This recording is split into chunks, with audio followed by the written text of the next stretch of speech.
At the start of many adventures lies a town in need of help, even as the threat of a larger crisis looms on the horizon. Oasis manages to up the stakes by casting you as a leader of a settlement that needs both your management and your heroism. Your actions in the Oasis matter just as much as those in dungeon battles, seamlessly blending this RPG adventure with town management in a fun way. Even when quests teetered on being too repetitive, the satisfaction of building my Oasis and leveling up my characters simultaneously made every task worthwhile.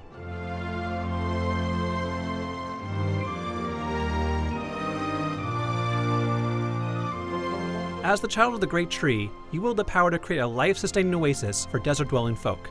As you build up your town, you'll gain access to shops, crafting recipes, and more. The town's transformation from sandy dunes to a lush paradise is not only fulfilling, but gorgeous to watch. The routine goes something like this: attract potential villagers, fulfill requests so they stay, build their booths and stock their merchandise, and finally, collect the profits. The endearing nature of my villagers and the abundance of things to do made this routine fun instead of tedious.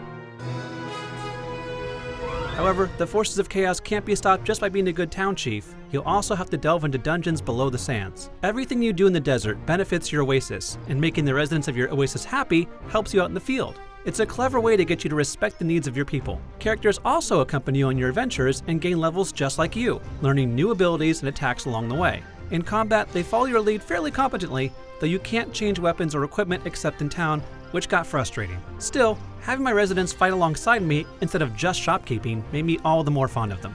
When outside of town, things get a little more Zelda-like. You battle chaos-infused monsters in an overworld and explore small caves and puzzling dungeons below the desert. Some of the early dungeons aren't very complicated, but I especially enjoyed the clever puzzles of later dungeons. Even in a strictly desert setting, these dungeons manage to be distinct and fun to explore. Like Zelda, caves and dungeons require tools to progress. But instead of plundering the important tools to navigate these places, your tools come from your residents. All the inhabitants of your oasis come with different abilities and weapons. Some residents are great for exploration, while others are essential to solving puzzles, but you can only bring 2 people. While I enjoyed swapping out my party regularly to see how each of my villagers would use their skills, the amount of optional treasure that required to change my party nagged me relentlessly. Thankfully, you can warp back to town to swap at any time. Improving your oasis has its own rewards. Just building a booth may entice someone else to visit your oasis, and the store they want to open may in turn make someone stick around, which can create a vast and clever connected web. That said, I wasn't a fan of the ability to only activate one side quest at a time. Outside of dungeons, there's no shortage of side quests to undertake, resulting in rewards for your party and your town. On a simple quest to find someone's belongings, I can multitask. I level my party, kill monsters for materials, and bring miners or diggers to find even more treasures. There are even optional and customizable labyrinths to explore that provide more to do well after my 30-hour adventure ended. Even when my oasis was almost too big to handle, clever introductions of ways to streamline management not only kept things efficient, but made me feel like a great leader.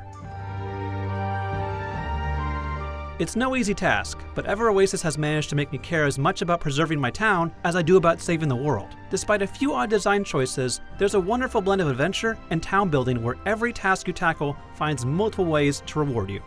For more on recent Nintendo games, check out IGN's review of ARMS and Fire Emblem Echoes: Shadows of Valentia.